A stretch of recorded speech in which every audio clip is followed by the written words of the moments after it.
The buyer's wagon rolled into the Lark yard before the sun cleared the cottonwoods, and the sound alone made Maeve Lark's chest tighten like a fist closing. Dust lifted behind the wheels and pressed against the kitchen windows, turning the morning light dull and brown. Inside the small house, everything felt frozen, as if the walls themselves were holding their breath. Maeve stood near the hearth with a chipped mug of cold tea, her hands shaking no matter how hard she tried to still them. From the front room, her mother's voice cut sharp and clean. "He's here. Stand up straight. Do not limp. Do not look sick." Maeve set the mug down and pressed her palms flat against the table. The wood was warm from the stove, but the warmth never reached her bones. The doctor's words still lived in this house, soaked into every corner like a dark stain. "Barren. Useless. No man will want you." She had been 17 when the fever nearly killed her, when it burned her thin as wire and left the town talking. Now she was 19, and people spoke of her like a bad field, already ruined. Have you ever been told your worth is measured by what your body can produce? Have you ever stood in your own home and felt like property being appraised by strangers who would never see your heart? The wagon stopped outside. Ruth Lark tied her shawl tight and swept to the door with a smile that held no kindness. "Mr. Danner, so good of you to come." Maeve followed her mother, stepping into the doorway. The man waiting in the yard was tall, built wide through the shoulders, his face shaped by wind and years of work. His hat cast shade over deep brown eyes that missed nothing. Silas Danner of Red Mesa. Maeve knew the name. His wife had died 3 winters ago. Folks said he was fair, hard-working, and cold. Another man climbed down from the wagon, papers clutched in his hand. Eli Barrett, the merchant. His grin was thin and slick. Fine morning for business. The word landed heavy in Maeve's chest. Business. Ruth's hand flicked toward her daughter, as if pointing out a tool. "This is my girl, Maeve. Quiet, obedient, handy around a home.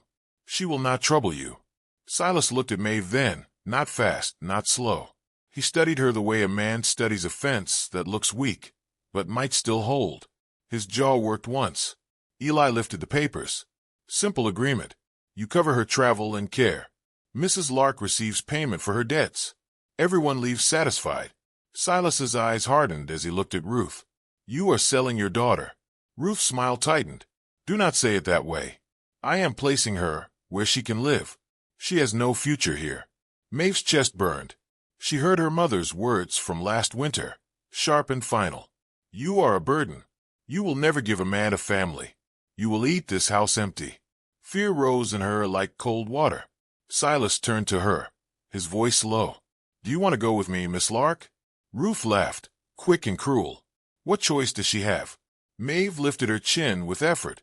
The yard felt wide and empty. The road beyond it stretched away in dust and heat. She met Silas's eyes and saw anger there, but not for her. She saw something quieter, too, something that felt like shade. "I will go," she said. Ruth snatched the coin pouch, without looking at her. "Be grateful, Maeve. Mind your manners." Silas took the small bundle that held all Maeve owned and helped her into the wagon. His hands were rough, but steady. He did not push. He did not grip. They left the yard, the house shrinking behind them until it felt like a bad memory. For a long while, there was only the roll of wheels and the smell of sage. "I knew they were looking for a buyer," Maeve said at last.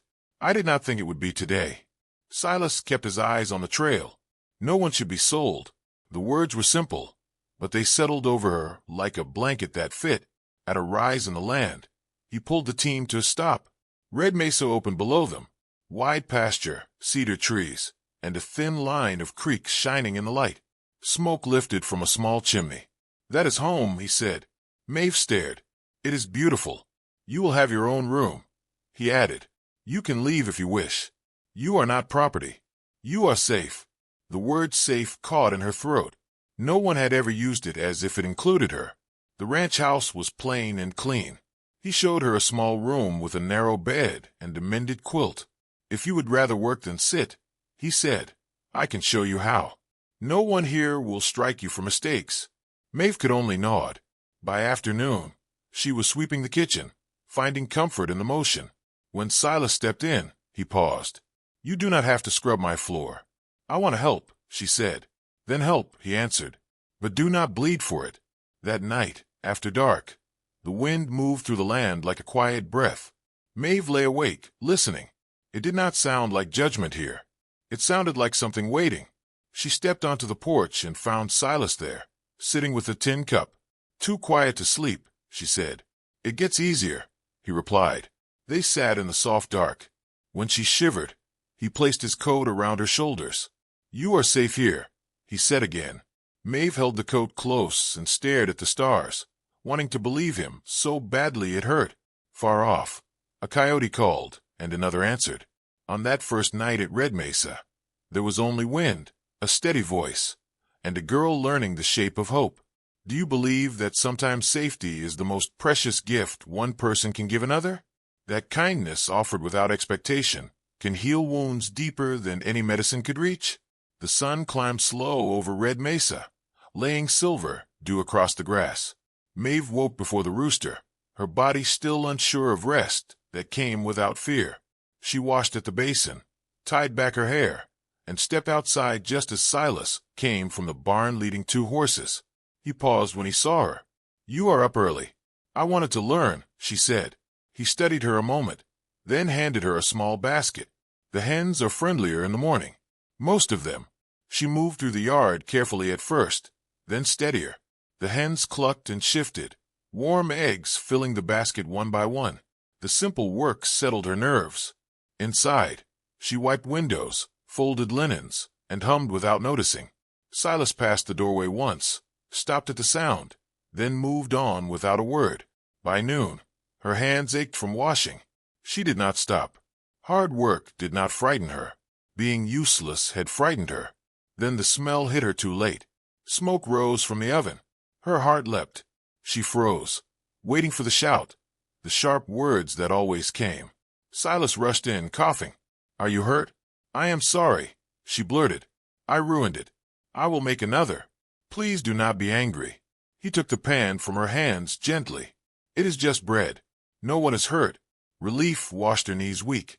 Tears came fast. You do not have to flinch here, he said. Not for anything. He stepped back and let her breathe. That evening, he asked if she wanted to ride the east fence line. She hesitated, then nodded.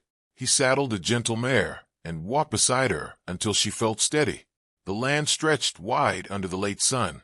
It is beautiful, she said. It is free, he answered. At the fence, he worked the post while she handed nails. You do not talk much, she said. Talking never fixed much, he replied. Feels good when someone listens. I am listening now.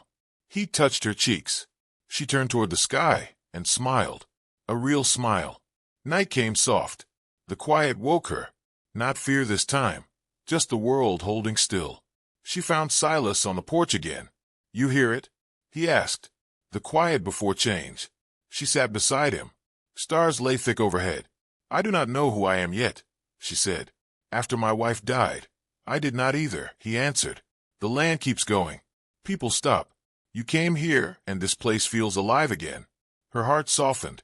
Mama used to say I was a mistake, she whispered, that no man would want a woman who could not give him a family. Anger flashed in his eyes, not at her. Worth is not measured that way. A man should see who you are. He brushed a loose strand behind her ear. Tell me to stop, and I will. She did not. She placed her hand on his chest, felt the calm beat there. His forehead touched hers. You deserve kindness, he said. You deserve love. Can you love again? She asked. I thought I could not. Then you walked through my door. He kissed her, gentle at first, then deeper when she held on. When they parted, he said, whatever tomorrow brings, you are not alone. Tomorrow came with trouble. In the barn brushing horses, Maeve swayed. Silas caught her. I feel dizzy, she whispered, her hand moving to her belly. His breath stuck. Maeve, could it be? She did not answer. Beyond the fence, dust rose. Someone was coming. Have you ever felt hope and fear arrive at the same moment, each fighting for space in your chest? Have you ever touched a miracle and wondered if you were allowed to keep it? 3 days later, a wagon rolled up the trail. Silas saw it from the porch and stiffened. Eli Barrett climbed down, smoothing his coat. Looks like the barren girl is not so barren, he said. Leave, Silas warned. Eli smiled. I came to collect. I paid for damaged goods. Turns out they were not damaged. That makes her still owed. Maeve stood in the doorway, hand over her stomach. She belongs with her family, Eli said. Her mother wants her back. Silas stepped forward. She is not goods. Eli sneered. You cannot stop what is due. Silas's fist struck fast. Eli fell into the dirt. If you come here again or speak her name like she is a thing, I will bury you in this land. Eli scrambled up, hatred bright. I will return with papers and lawmen. This is not over. He drove off, dust trailing like a threat. You should not have hit him, Maeve whispered. He called you property. Silas said. They do not own me anymore, she replied. And they never will, he said, looking at her belly. We will not live afraid. Days passed. No one came. Wind and sun filled the hours. Then in early autumn, her labor began. Pain came in waves. Silas never left her side. You are the strongest person I know, he said. At last, a small cry cut the air. A girl, the doctor said. Strong heartbeat. Silas fell to his knees, tears on his face. Hope, he whispered. Her name is Hope. Maeve held her daughter, shaking with joy. Proof, she said. Proof they were wrong. Weeks later, laughter filled the house. One evening, Maeve wrote a letter she never sent, forgiving what had been done, so she could have peace. Silas wrapped his arms around her. You are stronger than this whole valley, he said. She looked out at the wide land. They thought I was broken, she whispered, but I was only waiting to bloom. Winter came gentle to Red Mesa that year, like the land itself wished to be kind. Snow fell light and clean, settling on the fence posts and the low hills beyond. Inside the ranch house, warmth lived in every corner. The stove stayed lit, the kettle sang often, and the sound of a baby's breathing filled the quiet hours. Hope grew strong. Her cries were sharp and full of life. Nothing fragile about them. Maeve learned her daughter's rhythms. When she slept, when she needed rocking, when only a soft voice would calm her. Each small task felt like proof that her body was not broken, that her life had not ended before it began. Silas watched them with a quiet awe. Many nights Maeve woke to find him sitting in the rocking chair, Hope tucked against his chest, his voice low as he sang songs he barely remembered. He had never thought joy could return to his home, not after burying his wife beneath frozen ground. Yet here it was, breathing in his arms. The town began to talk, as towns always do. Some spoke with surprise, some with envy, a few with shame. Word traveled fast that Ruth Lark's barren daughter had given birth, that the rancher of Red Mesa now had a child and a woman by his side who glowed with calm strength. But no one came riding up the trail to challenge them. Eli Barrett did not return. No sheriff came knocking. Fear, it seemed, had finally lost interest. One cold morning, Maeve stood at the window, watching snow drift across the pasture. Hope slept against her shoulder. Silas stepped up behind her and wrapped his arms around them both. You ever miss it? He asked. The old place. She thought for a moment. I miss who I thought I was supposed to be, she said, but not who they made me feel like. He kissed her temple. This is your home now. Spring followed, slow and steady. Grass pushed through thawed soil. Calves were born. The creek ran full again. With the changing season came a letter, carried by a writer who did not stay. The paper was thin, the writing sharp. Ruth Lark demanded money, claimed betrayal, claimed rights. Maeve read it once, then folded it, calm and neat. Silas watched her face. What do you want to do? She carried the letter outside, placed it in the stove, and watched it burn. I choose peace, she said. And this life. He nodded, pride clear in his eyes. On a warm afternoon, Silas stopped Maeve near the old oak by the creek. He stood awkward, hat in his hands. I never planned this, he said. Losing someone teaches you not to hope. But you taught me how again. He knelt, simple as the man he was. Will you stay here? Not because you must, but because you want to. Maeve felt tears gather, not from pain, but from something full and rich. She looked at Hope, then back at him. I already chose you, she said. Every day. He pulled her close, and the land seemed to breathe with them. They married quiet. No crowd, no noise. Just the creek, the sky, and a promise spoken plain. Hope slept through it all, wrapped in white, unaware she had already changed the world. Years later, Red Mesa stood fuller than it ever had. Laughter echoed across the fields. Children ran along the fence lines. Maeve watched from the porch, Silas beside her, his hand always finding hers. They had sold her as barren, as useless, as nothing. But the land knew better. Love knew better. And the life she built proved that what is buried in cruelty can still rise strong and beautiful into the light. Do you believe that sometimes what others call broken is simply waiting for the right soil to grow? That the labels people place on us say more about their limitations than our potential? This story reminds us that worth is not determined by what we can produce, but by the courage to survive, the strength to love, and the faith to believe we deserve kindness even when the world has been cruel. If this story moved you, subscribe to hear more tales from the frontier, stories of women told they were worthless who built empires of love, of men who saw value where others saw only damage, and of children born as proof that miracles happen to those brave enough to hope. Share your thoughts if you believe every person deserves to be seen for who they are, not what others decided they should be. Sometimes the most powerful act of defiance is simply choosing to bloom where you were planted, even when everyone swore the ground was too hard for anything beautiful to grow.